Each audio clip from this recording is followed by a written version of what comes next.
hot takes from you guys. What did you guys think about all of this and what's potentially happened? Okay, so in 2003, President George W. Bush visited Australia and he spoke at the Parliament in Canberra.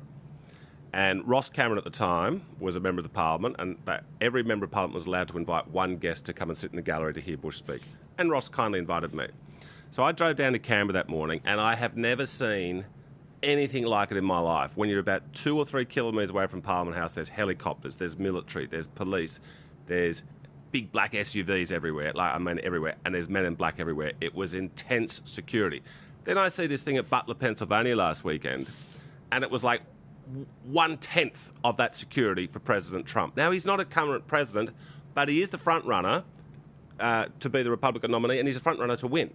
And he's Donald Trump. He's highly controversial. So they should have had similar Secret Service for Trump that I saw with my own eyes with Bush in 2003. Now, why didn't they have that level of security?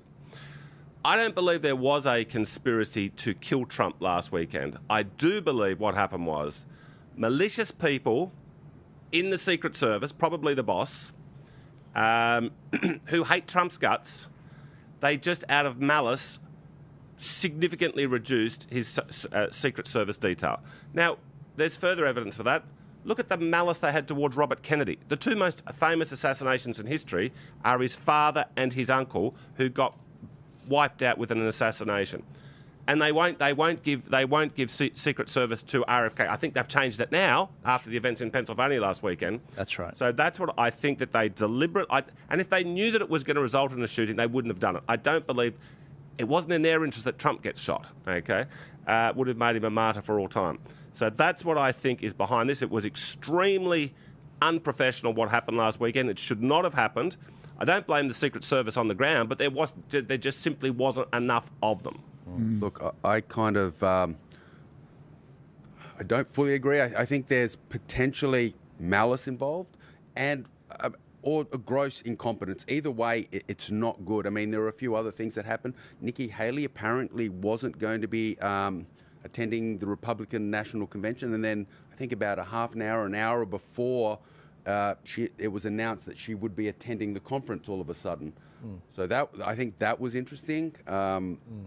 And obviously all the things going wrong with the Secret Service, their communication with the police, having the ladder there, the rangefinder, it's either mass gross incompetence. Yeah, that's what it is. Or there's malicious intent, whether it was they planned it or whether they allowed it to happen by not having this sufficient security and protocols in place to prevent this sort of thing. Yeah, Stephen. Well, I mean, I probably agree with John, but I don't think it's not a question of whether it was malicious or whether it was planned or whether it was just incompetence. It was both, and we need to draw a distinction between Trump's assassination being something that was intended and Trump's assassination being something that was planned. I think with the evidence that we've got, we can definitely say that it was intended, but we can't quite yet say that it was planned. Now, what do I mean when I say it was intended? We all know that some time back, Biden had a law passed that reduced the number of Secret Service officers that Trump would be able to use. We also know that on the day, the usual Secret Service officers that would be used, which we actually saw in a photograph the other day, basically 6'2" men who have been doing this thousands of times. For that day, they were replaced effectively by casuals, women, short women. Now, what I suspect is that these kinds of changes that took place were with the ultimate intention that it would be much easier at some point for Trump to be assassinated.